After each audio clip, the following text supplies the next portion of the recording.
eto na siya guys, tingnan nyo. Ooh! Grabe guys, what's up? Eto na yung ating DJI Osmo Pocket Creator Combo.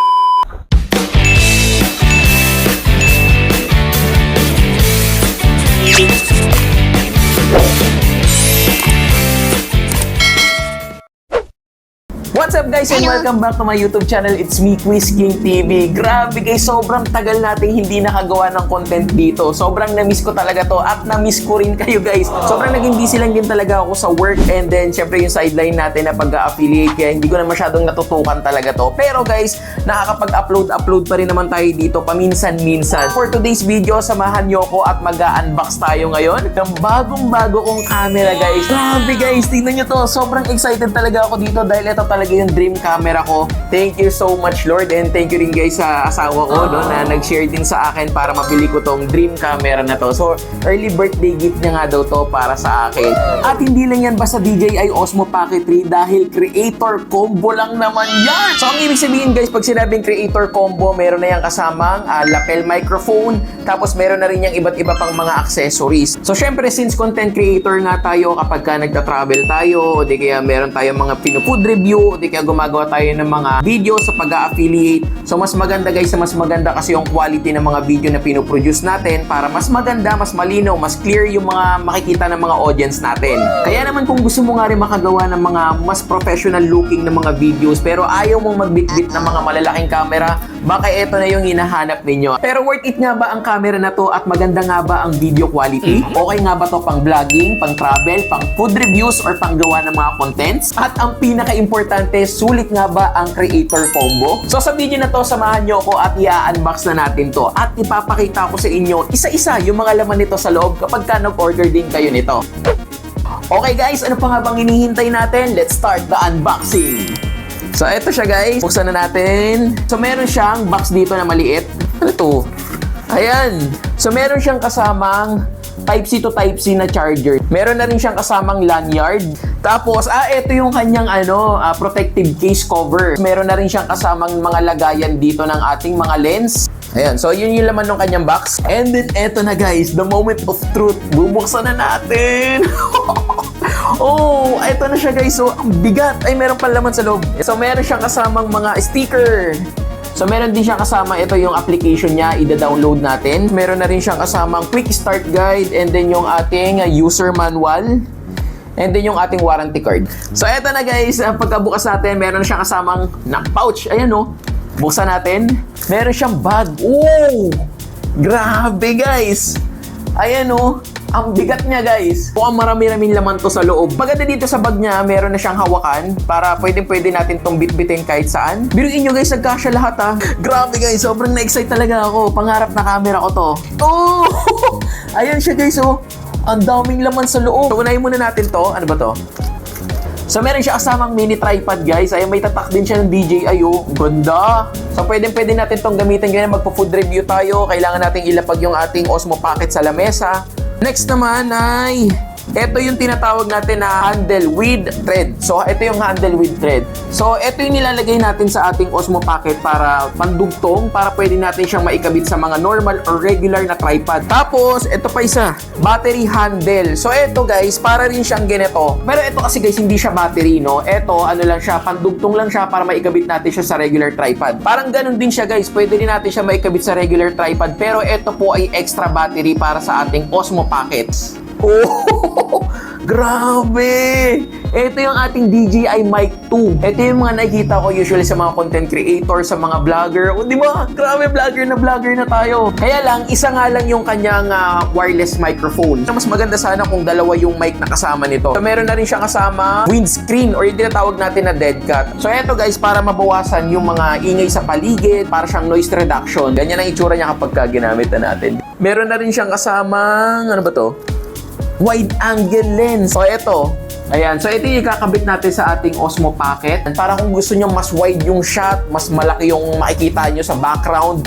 Yan. Ito yung lang yung ikakabit natin dyan. Aha. Ito pa. Meron na siyang kasama. Ito yung clip magnet. Actually kasi guys, itong ating mic, meron na siyang clip. Pwede mo siyang ano dito sa iyong damit. Pero kung gusto mo naman na nakatago, gusto mo yung hindi kita yung microphone, pwede naman ito.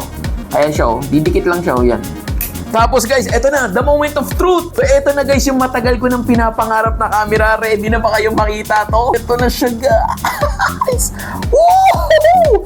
Grabe guys, medyo may kabigatan siya. Grabe, kinakabahan ako. Parang sobrang fragile niya. Parang nakakatakot siyang hawakan. Ayun siya guys, oh. DJI. So, ayun siya guys, kapag mag-vlog tayo. Ito yung sinasabi ko sa inyo guys, na kapag mag-vlog kayo, ayaw nyo magbitbit ng mga malalaking camera. Ba, nahiya kayo magdala ng mga malalaking camera. Eto lang, oh. Ay, nako, sinasabi ko sa inyo, kapag ginamit na natin to pang vlog, gaganda talaga yung mga quality ng mga contents na ginagawa natin. Meron na rin siya ditong screen. Ayun siya. Buksan na natin. Oh. Sabi, 2-inch screen na yan guys ha. Pwedeng portrait and pwede rin pa landscape. Pagka flinip ko to, ito yung isang way para mabuksan natin yung ating Osmo Pocket. So, ayan, bukas na siya. Oh. So, kapag inano naman natin ulit yan sa portrait, so mag-off na siya. Di ba? So, meron yan dalawang way para ma-open natin. Yung isa dito sa screen, yung isa naman dito sa kanyang power button. Ayan, yung kulay orange na yan. Pag pinindot naman natin yan, bubukas din yan. Ayan, natin yan. Long press. Oh, di ba? Grabe. Tapos, ang ganda guys. So, tignan nyo yung gimbal nyo. Ayan, oh. Tingnan nyo naman yung gimbal niyan, guys. Oh. Meron siyang active tracking na tinatawag, guys, na kung saan, kapag ka-inactivate natin yon sa isang subject, yun lang talaga yung titignan niya. Kahit gumagalaw yan, susundan niya yan, guys, ng tingin. Tapos, pwede kayo ditong mag-take ng picture, pwede rin tong portrait or landscape video. Tapos, guys, ito namang ating microphone, guys. Kapag ka-inon na natin to, automatic, guys, na magko-connect na siya kagad dito sa ating Osmo Pocket. So, ayan, guys, i-on natin, turn on. So, makikita nyo, meron siyang kulay blue.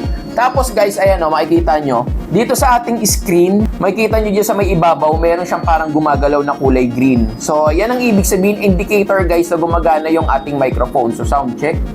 Check. Subukan natin siya guys gamitan itong kanyang wide angle lens. Kakabit lang natin yan dito.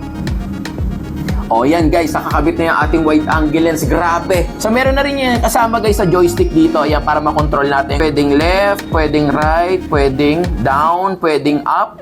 Tapos meron na rin yung zoom in and zoom out function. Tapos yung kanya nga pala guys na LCD guys is touchscreen na rin po yan. Pwede nyo rin yung itutok sa inyo guys. Pindutin nyo lang yung screen. Oh, ayan, nakatutok na siya sa inyo. Tutok natin sa atin. Oh.